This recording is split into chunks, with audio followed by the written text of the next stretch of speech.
मुख्यमंत्री देवेंद्र फडणवीस यांनी अणुऊर्जा प्रकल्पाबाबत केलेल्या घोषणेबाबत ते म्हणाले की अणुऊर्जा प्रकल्पाबाबत अदानी आणि अंबानी यांच्यासमोर सामंजस्य जो करार झालेला आहे, मात्र जागा निश्चित नाही.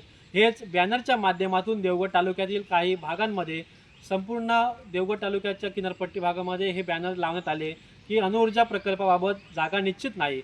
मात्र याच बॅनरला दुसरीकडे मात्र कुठेतरी ह्या प्रकारचा जो बॅनर आहे, मी आहे सध्या हिंगळे येथे, आपण माझ्या मागे पाहू शकता की अणुऊर्जा नको नको रिफायनरी, आम्हाला हवी शाश्वत विकासाची हमी, आंबा काजू फणस नारळ पोपळी मत्स्य व्यवसायावर आधारित पर्यावरणपूरक प्रकल्प आणा आणि कोकणच्या स्वर्गीय वैभवात भर घाला, आपलीच विनाशकारी प्रकल्प संघर्ष समिती हिंगळे, अशा प्रकारचे जे बॅनर आहे हे आपल्याला हिंगळे येथे पाहायला मिळते. आणि एकंदरीतच या अणुऊर्जा प्रकल्पाबाबत जे वातावरण आहे, हे संभ्रमाचे वातावरण आहे, ते स्थानिक ग्रामस्थांमध्ये देखील निर्माण झालेलं आहे.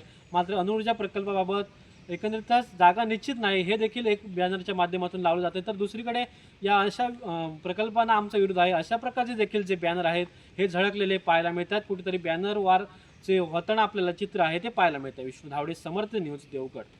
समर्थ न्यूज चॅनल यूट्यूबवर सबस्क्राईब करा व बेल आयकॉनवर क्लिक करा आणि रहा अपडेट.